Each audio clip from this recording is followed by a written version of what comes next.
Evet, gene Play Store'a girdik. Of, ay iğrenç oyunlar var. Güzel ama. Bakalım. Ben ne oyun yükleyeceğimi bilmiyorum ya. Mutfak oyunu mu oynasak bugün sizlerle?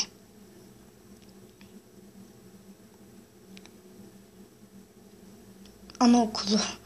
Şunu ben çok beğendim. Bebek bakım oyunları falan.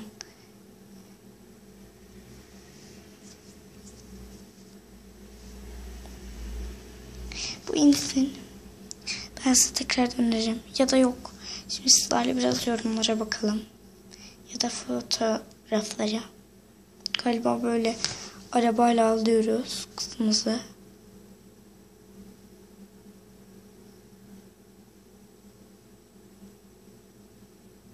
Bir şeyler yapıyor.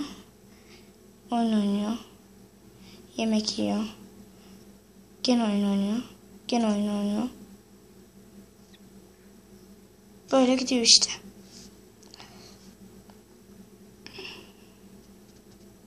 Doğum bebek bilmem ne.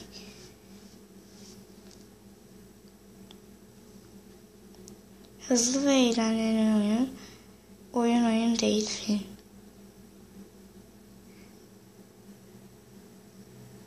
Niye yukarı çıkmıyor?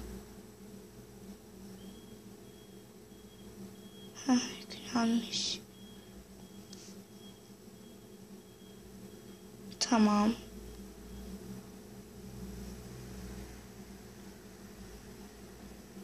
Kapıyı açıyor falan.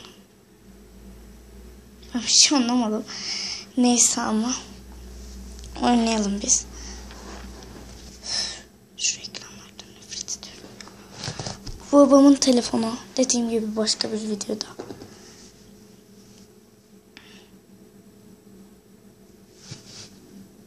Kalem alıyor. Resim çiziyor kendi kendine. Buradan. Başka bir renk kalemi alıyor. Onu boyuyor.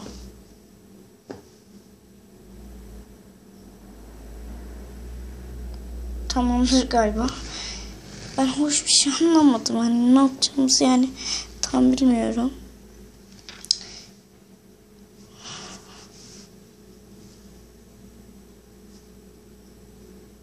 Bir şeyler yiyoruz. Patlatıyor ya. Balonları patlatıyor orada.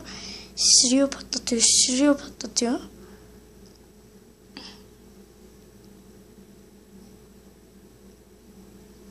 Neye basın diyor ki?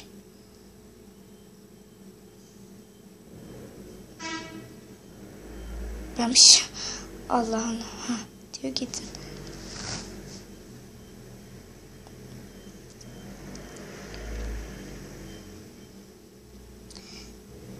Bakalım şunu vereceğiz ona. Şunu vereceğiz. Şunu vereceğiz. Hepsini ekiyor çocuk. Aferin.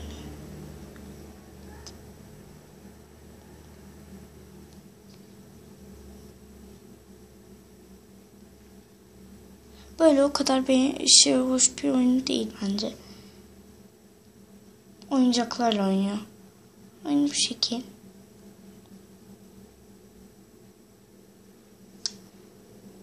Çıkalım biz. Tamam. Ben pek beğenmedim.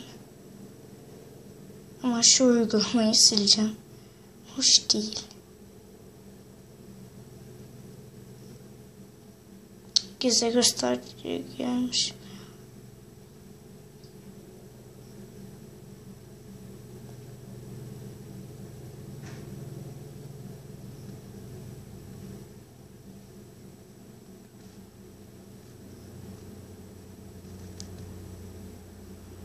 Gizli gösterici ne saklamış?